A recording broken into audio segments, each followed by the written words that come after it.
بسم اللہ الرحمن الرحیم اللہم صلی علی محمد آلہ و اطرتہ بیاد کل معلوم لکا۔ السلام علیکم تمام خواتین و حضرات اور میرے عزیز طلبہ و طالبات۔ آج 15 جولائی ہے۔ آج کا یہ لیکچر ان تمام اسٹوڈنٹس کے لیے بالخصوص جو 146 لانگ کورس میں پیئر ہو رہے ہیں بہت ہی مددگار ثابت ہوگا۔ تمام کویسچنز آپ نوٹ کر لیں۔ اس کے علاوہ جو اسٹوڈنٹس ISB کے لیے جا رہے ہیں ان کو چاہیے کہ اس لیکچر کو شروع سے لے کے آخر تک سنیں۔ انٹرویو میں بھی یہ کویسچنز آ سکتے ہیں، اور لیکچریٹ کے حوالے سے لاسٹ میں اسٹوڈنٹ کے لیکچریٹ سنیں گے۔ میں نے اسپیچ کی ہے لیکن آپ نے اسپیچ نہیں کرنی، لیکچریٹ کے انداز میں، لیکچر کے انداز میں، وہاں آپ نے لیکچریٹ کے انداز میں جو ٹاپک دیا گیا ہے اس پہ آپ نے بولنا ہے 2 منٹ کے لیے۔ آج کا ٹاپک تھا ہم نے گلشن کے تحفظ کی قسم کھائی ہے۔ اس پہ میری اسپیچ آپ ملاحظہ کریں گے، باقی اسٹوڈنٹ کی گفتگو سنیں گے۔ امید ہے آپ کو یہ ویڈیو بہت پسند آئے گی۔ جی اسٹوڈنٹ، آج کا فرسٹ کویشچن ہے بدر کا مطلب کیا ہے؟ لفظ بدر کا مطلب ہے فل مون، پورا چاند۔ The largest producer of carpet, دنیا میں کارپیٹ سب سے زیادہ کہاں بنتا ہے، پروڈیوس کہاں ہوتا ہے؟ ایران میں۔ پاکستان افغانستان کے بارڈر کا نام بتائیے۔ اس کا نام ہے Durand line. First Hajj offered in, پہلا حج کس ہجری میں ہوا؟ 9 ہجری میں پہلا حج ادا ہوا۔ جی اسٹوڈنٹ، ابھی نماز کا ٹائم ہے آج، تو ابھی ایسا کریں میرا نمبر لکھ لیں، یہ 032391619161۔ اس نمبر کو اپنے پاس نوٹ کریں، واٹس ایپ گروپ جوائن کیجیے، اسی پہ واٹس ایپ پہ میرا جوائن کیجیے۔ انیشل ٹیسٹ اور ISB کے جو نوٹس آپ نے منگوانے ہیں اسی پہ کال کر کے میرے سے نوٹس منگوا سکتے ہیں۔ آئیے سنتے ہیں لیکچریٹ۔ سب سے پہلے میری اسپیچ، اس کے بعد اسٹوڈنٹ کی گفتگو۔ توحید کی امانت سینوں میں ہے ہمارے، آسان نہیں مٹانا نام و نشاں ہمارا، باطل سے دبنے والے اے آسماں نہیں ہم، 100 بار کر چکا ہے تو امتحان ہمارا۔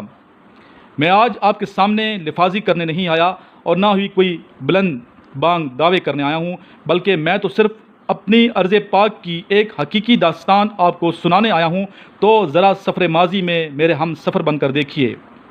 1857 کا زمانہ، مسلمان اپنے 1000 سالہ اقتدار سے محروم، اپنی شکست و بے سر و سامانی پر مغموم، انگریزوں کے سر پر تاج، سامراجیت کا راج، مسلمانوں کی زبوں حالی، انگریزوں کی خوشحالی، ہندوؤں کی سازشیں، سر سید کی کوششیں، قائد کا حوصلہ، اقبال کا ولولہ، حال کی بے چینی، مستقبل کی بےقراری، ہر شخص بے قرار، ہر طرف انتشار، اور اسی انتشار کی حالت میں ایک طرف سے آواز آتی ہے ہندوستان کے ٹکڑے کرنے سے پہلے میں اپنے جسم کے ٹکڑے ٹکڑے کر دوں گا، تو دوسری طرف سے ایک ہی نعرہ گونجتا ہے لے کے رہیں گے پاکستان، بٹ کے رہے گا ہندوستان۔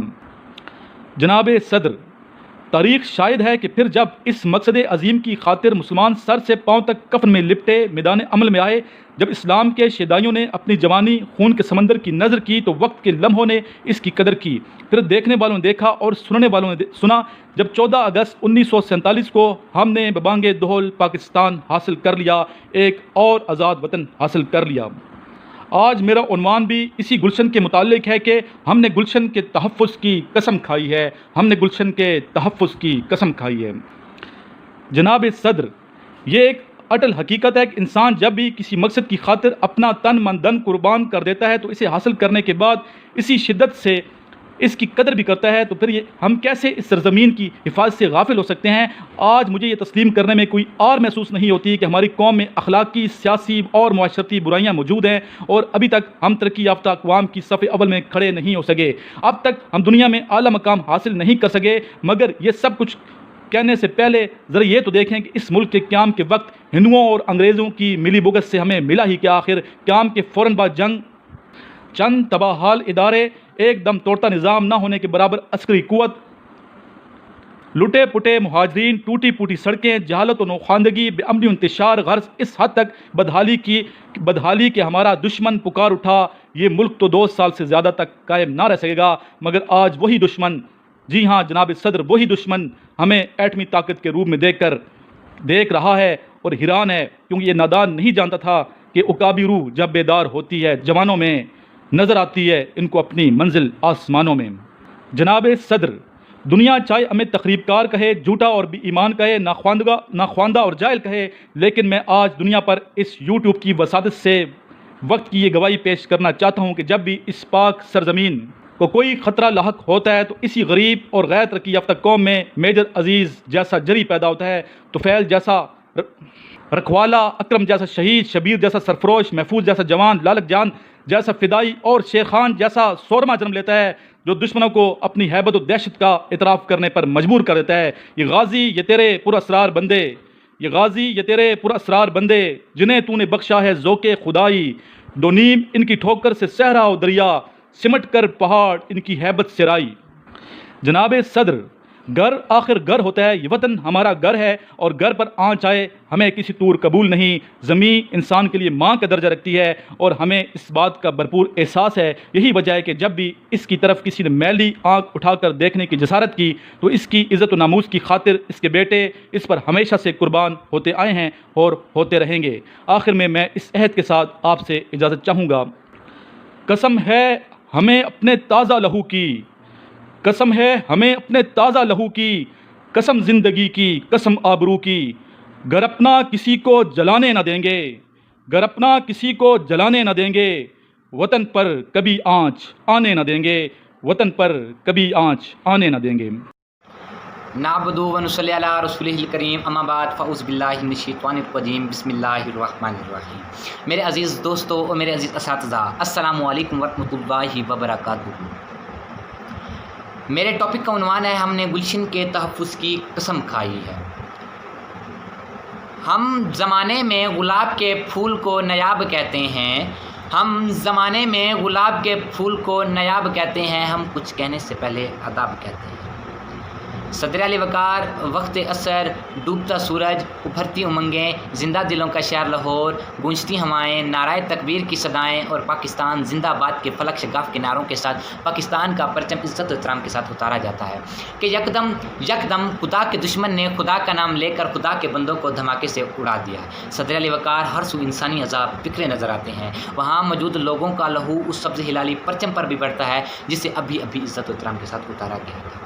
وہاں موجود لوگوں کا لہو دشمن کو للکار رہا ہے، وہاں موجود لوگوں کا لہو یزیدیت اور حسینیت کا پیغام سنا رہا ہے کہ 2 نومبر کا سورج فضا کو شگوار بنائے غروب ہو جاتا ہے، لیکن جناب والا ٹھیک اگلے 24 گھنٹے بعد دنیا یہ منظر دیکھتی ہے کہ جس جگہ کی بو خون سے رچی بسی تھی نا، اسی جگہ پر وہی لوگ دوبارہ جمع ہو کر پاکستان زندہ باد جیوے جیوے پاکستان کے نعرے لگاتے ہوئے یہ نوید دیتے دکھائی دیتے ہیں کہ ہم خون دل دے کر لکھ دیں گے، خونے دل دیکھ کر نکھاریں گے رخے برگے گلاب، ہم نے گلشن کے تحفظ کی قسم کھائی ہے۔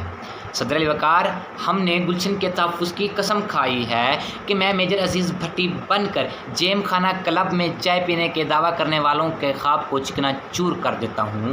ہاں، میں نے گلشن کے تحفظ کی قسم کھائی ہے کہ میں راشد منہاس بن کر دشمن کے طیارے کا رخ موڑ دیتا ہوں۔ ہاں، میں نے گلشن کے تحفظ کی قسم کھائی ہے کہ میں ایم عالم بن کر 1 منٹ میں دشمن کے 5 طیاروں کو تباہ کر دیتا ہوں۔ ہاں، میں نے گلشن کے تحفظ کی قسم کھائی ہے جب دشمن اس گلشن کے پھولوں کو کچل دینے کی کوشش کرتا ہے نا، تو میں طاہرہ کاظمی بن کر دشمن کو للکارتی ہوں، ارے گولی ان معصوم بچوں پر کیا چلاتے ہو، گولی چلانی ہے تو مجھ پہ چلاؤ۔ ہاں، میں نے گلشن کے تحفظ کی قسم کھائی ہے، کبھی میں مقبول حسین بن جاتا ہوں، میری زبان کاٹ دی جاتی ہے، میرے ناخن چیر دیے جاتے ہیں اور مجھے پاکستان مرد آباد کہنے پر مجبور کیا جاتا ہے، تو میں اپنی کٹی زبان کے بہتے لہو سے دیوار زندان پر لکھتا ہوں، پاکستان زندہ باد۔ ہم جنون گردش کے رخ کو موڑ دیتے ہیں، ہم وہ ہیں جو ظلم کے پنجوں کو توڑ دیتے ہیں، نہ دیکھنا میرے اس وطن کو میلی نگاہ سے، ورنہ زمانہ گواہ ہے ہم ایسی آنکھیں پھوڑ دیتے ہیں۔ Thank you very much. السلام علیکم دوستوں، میرا شاہد راجپوت ہے اور میں ترٹنڈوادم ڈسٹرکٹ سانگر سے۔ دوستوں، آج کا جو ہمارا ٹاپک ہے وہ یہ ہے کہ ہم نے گلشن کے تحفظ کی قسم کھائی ہے۔ تو دوستوں، یہ بات بالکل سچ ہے کہ ہم نے گلشن کے تحفظ کی قسم کھائی ہے، کیونکہ ہمارا جو مقصد ہے وہ صرف یہی ہے کہ ہم لوگوں نے جو کلمہ پڑھا ہے، جو ہم لوگ کلمہ پڑھ کر جو مسلمان ہوئے ہیں وہ ہے لا الہ الا اللہ محمد رسول اللہ، اور اس سے آگے ہمارا کوئی اپنے آپ سے کوئی مقصد نہ ہو، ہمارا صرف مقصد ہو اسلام سے، ہمارا جو صرف تعلق ہے وہ ہے اسلام سے، اور جو ہمارا جو کام ہے وہ ہے صرف اسلام کو پھیلانا اور اسلامی دنیا کو اور اسلامی دنیا کو ایک ایسی دنیا بنانا جو کہ دوسروں کے لیے مثالیں قائم کرے، جو کہ ایک ایمانداری والی مثال قائم کرے، جو کہ لوگوں کو ان کے حق دیے جائیں، ان کو برابری کا حق دیا جائے، ان کو ایسے نہیں ہے کہ کسی غریب کو کسی امیر پہ فوقت دی جا رہی ہے۔ میں نہیں سمجھتا کہ ہمارے جو اسلام ہے اس میں یہ لکھا ہوا ہے کہ اگر کوئی امیر ہے تو اسے اس طریقے سے ٹریٹ کیا جائے جیسے کہ پتہ نہیں وہ بادشاہ ہے، پوری دنیا اس کے ہاتھ میں۔ یہ بات یاد رکھیں کہ سارے جہاں کا مالک صرف اور صرف ایک ہے، وہ ہے اللہ تعالیٰ۔ ہمیں اس کو جواب دینا ہے، بھلے ہم لوگ کسی کے سامنے بھی ہوں وہ ہمیں بولے کہ جھک جاؤ، ہمیں جھکنا نہیں ہے، بھلے ہمارا سر قلم ہو جائے، کیونکہ ہمارا جو مقصد ہے اور ہمارا جو تعلق ہے صرف اور صرف اسلام سے ہے، اور اس کے لیے ہمیں اپنی جانوں کے نذرانے پیش کرنے پڑے تو ہم لوگ نہیں کترائیں گے، کیونکہ اگر ہم لوگ اپنی جانوں کے نذرانے پیش کرتے ہیں تو ہم لوگ شہید کہلائیں گے، اگر اس کا مقابلہ کر کے ہم لوگ جیتتے ہیں تو ہم لوگ غازی کہلائیں گے۔ تو اس سے بڑی حیثیت کیا ہو سکتی ہے، اس سے بڑا کام کیا ہو سکتا ہے کہ آپ نے اپنی جرت دکھائی، آپ نے اپنی محنت دکھائی، اور آپ نے اپنا مقصد دکھایا، آپ نے اپنے مورل کو پورا کرنے کے لیے اپنی جانوں کے نذرانے پیش کیے۔ تو اس سے آگے ہمارا مقصد کیا ہو سکتا ہے، اور اس سے اچھی زندگی کون گزار سکتا ہے؟ تو دوستوں یہ بات بالکل سچ ہے کہ ہم لوگ اپنی زندگی گزارنے کے لیے اسلامی تعلیمات کے مطابق اپنی زندگی گزاریں، تاکہ جو ہماری زندگی ہے وہ خوشگوار ہو جائے، اور جو ہمارا مقصد ہے اور اس میں ہم لوگ کامیاب ہو سکیں، 5 وقتی نماز ادا کر سکیں، اور ہمارا جو اسلامی کلچرل جو کپڑے پہننے، جو عورتیں مرد